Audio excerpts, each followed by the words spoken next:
This video will continue on talking about the GDP calculation using the income approach. This approach allocates expenditures as income to those responsible for producing the output. The major component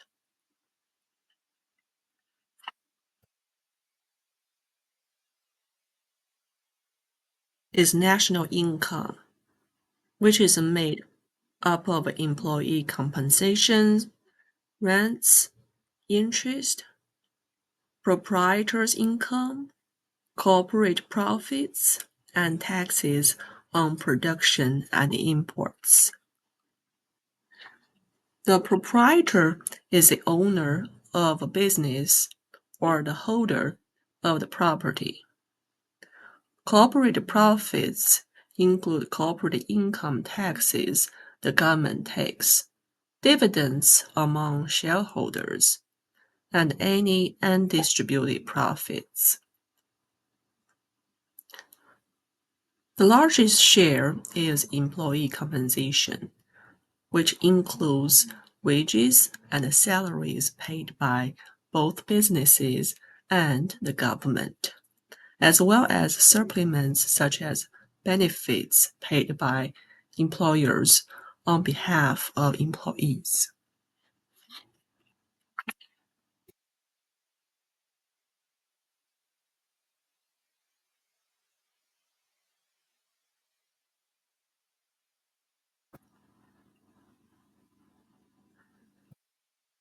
Under the income approach, all expenditures on final goods and services flow as income to either private citizens or the government.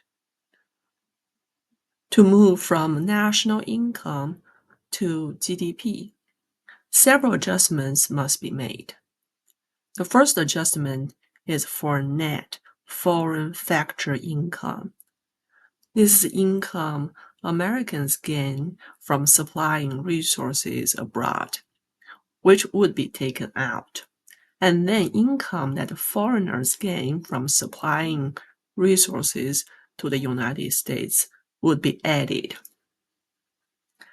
The next adjustment comes from what is called a statistical discrepancy, which basically is just a balancing amount. The final adjustment factor is the useful life of private capital equipment that extends well beyond the year it was produced. The cost of the equipment must be allocated over its useful life. Let's revisit this comparison of expenditure and income approach of calculating GDP.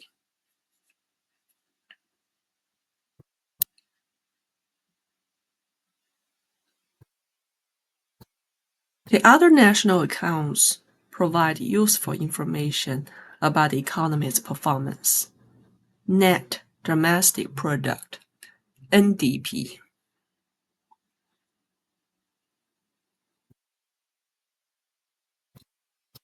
NDP is GDP less consumption of fixed capital. National income is NDP less the statistical discrepancy and plus the net foreign factor income. Personal income includes all income received, regardless of whether it is earned or unearned. Finally, disposable income is personal income minus personal taxes.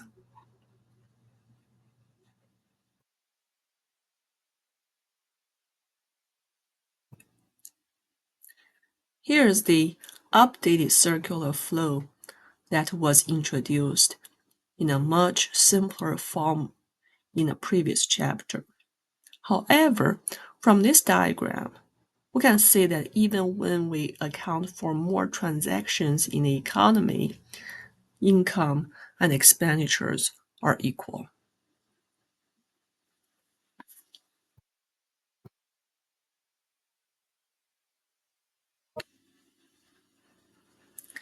GDP measures production at current dollar values, which creates problems because the value of a dollar changes over time. 100 years ago, the purchasing power of $1 was much different than it is today. To get around that problem, there are two different GDPs. Nominal GDP is based on the prices that were in effect when the output was produced. A GDP that has been deflated or inflated to reflect changes in price levels is referred to as real GDP. In order to calculate real GDP, a base year must be selected, and then the current year's prices are adjusted accordingly.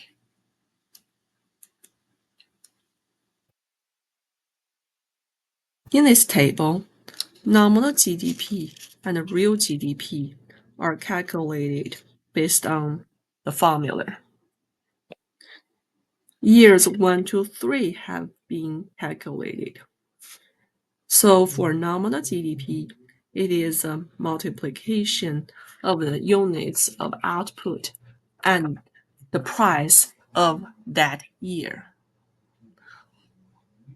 So 5 multiplies 10,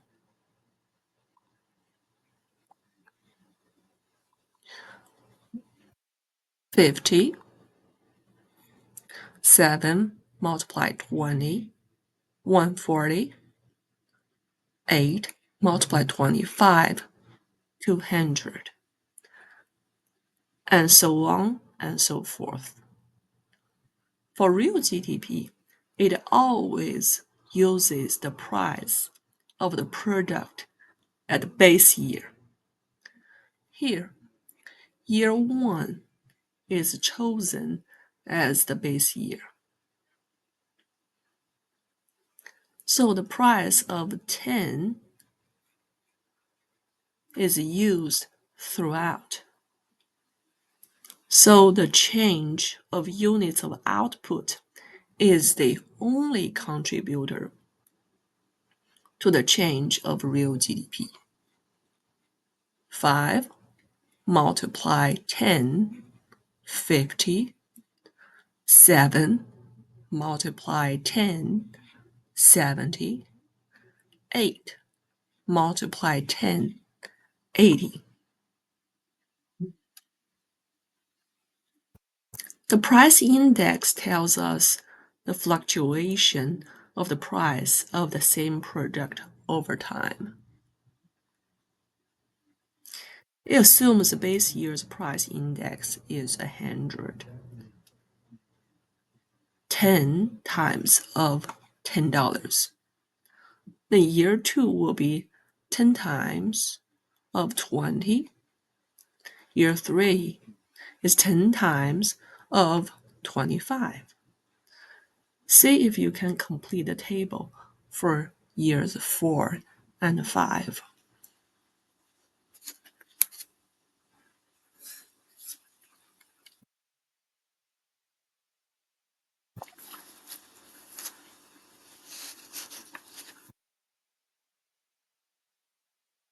Here are the answers. This is the formula used to calculate real GDP. We use a price index that is equal to the price of a collection of goods and services in a specific year divided by the price for the same goods and services in the base year multiplied by 100. The GDP is then divided by the price index in hundreds to determine real GDP. What is the basket of goods and services the government uses? Here's an example.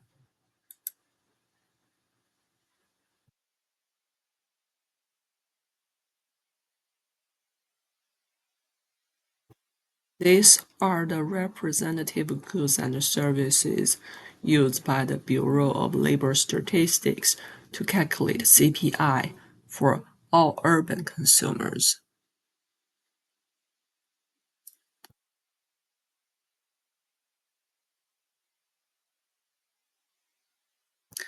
Let's do some practice. Pause and come back.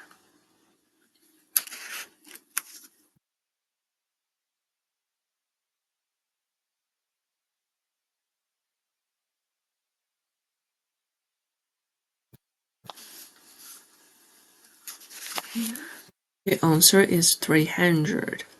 We use the nominal GDP 240 divided by the real GDP 80 and multiply by 100.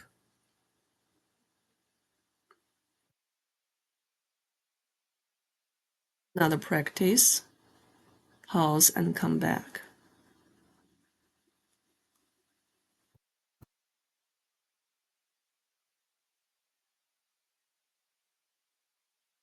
The answer is 450. Units of output 15.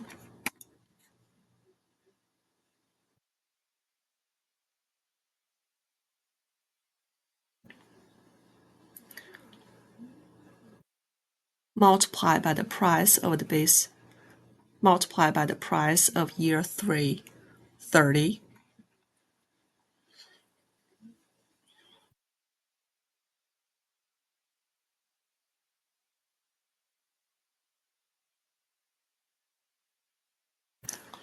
Last one, pause and come back.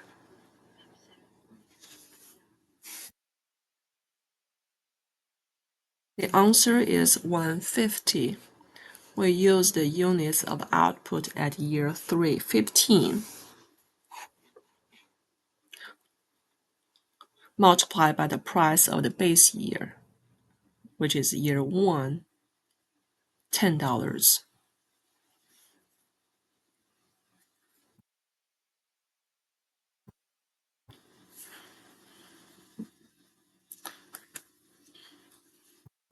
This table shows some of the relationships between nominal GDP, real GDP, and the GDP price index over a decade.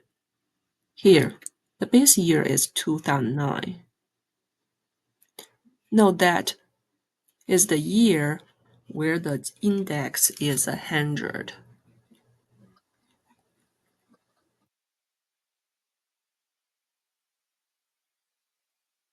To test your understanding of the relationships, determine the value of the price index for 1995 and the real GDP for 2005 and 2009.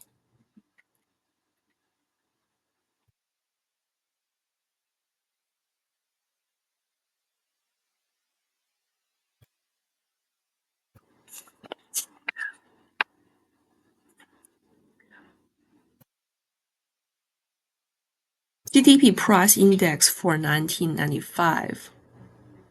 Use nominal GDP divided by real GDP, multiply 100, which is 75.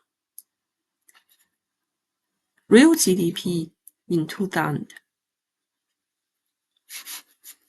equals the nominal GDP divided by the GDP price index, multiply 100, which is a 1200, $12,560. Real GDP in 2009, same as nominal GDP, as is the base year.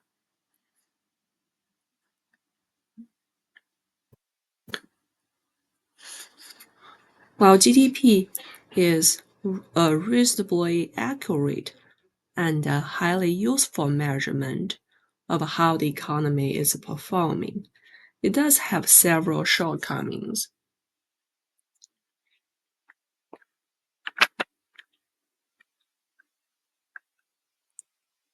Certain productive activities occur outside of any market and are not traditionally measured. The value of leisure time, weekends, holidays, etc., is also not included. But they certainly add value due to the added satisfaction they provide to workers. GDP fails to capture the full value of improvement in product quality. Let's face it, a $200 cell phone purchased today is of very different quality than a cell phone that cost $200 just a decade ago.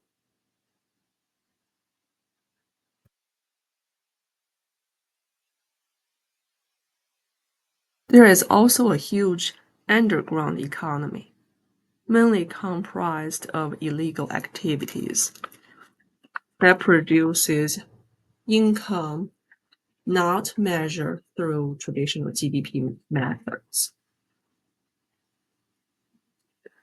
This underground economy includes legal activities that provide income that the recipients refuse to report to the IRS and pay taxes on. Environmental issues and non-economic sources of well-being are also problematic in that GDP does not really have a way to value and report the issues accurately. The value of GDP does not tell the composition.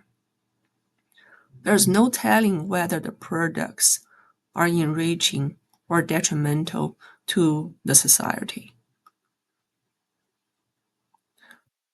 Rifle guns and books have the same weight if their monetary value is the same.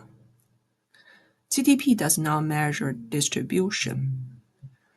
Does 90% of output go to 10% of households? Inequality? GDP does not measure well being, which includes the reduction of crime or violence, drug use, peaceful foreign relationships, greater civility among one another, and better understanding between parents and children. This table shows the underground economy as a percentage of GDP in several nations. Three factors that help explain the variation in size are: one, the extent and complexity of regulation; two, the type and degree of taxation; and three, the effectiveness of law enforcement.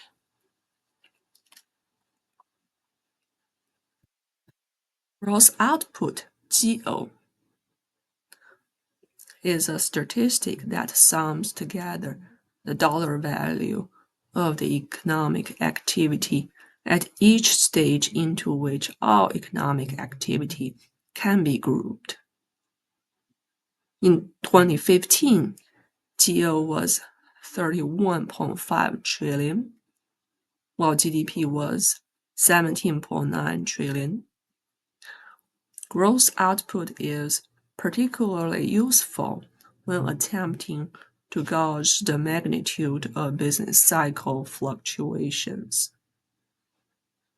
During the 2007 and 2009 recession, real GDP fell 4.2%, while real gross output GO fell 8.6%. That means total economic activity fell by more than twice as much as final output, which helps to explain why employment fell so dramatically during and after the Great Recession.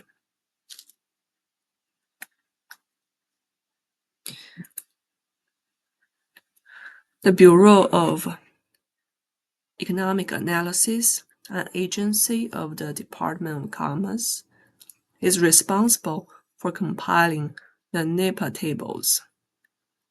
The Bureau of Economic Analysis gets its data from a variety of sources. The consumption data comes from 4 primary sources, 3 of which are provided by the Census Bureau. The Retail Trade Survey gathers sales data from a sample of 22,000 firms. The survey on manufacturers collects information on shipments of consumer goods from 50,000 establishments, and the survey collects sales data from 30,000 service businesses.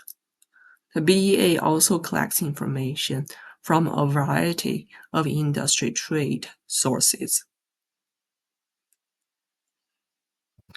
For investment data, the BEA looks at the consumption sources as well as the housing start survey and housing sales survey produced by the Census Bureau. The data for government purchases comes from the Office of Personnel Management, OPM, which collects data on wages and benefits of both public and private sectors. And the Construction Survey and the Census Bureau's Survey of Government Finance, which provide data on government consumption and investment expenditures. The net exports data comes from the U.S. Customs Service reports and BEA surveys of domestic exporters and importers of service. All right, that's all for the calculation of GDP income approach. Thank you for watching.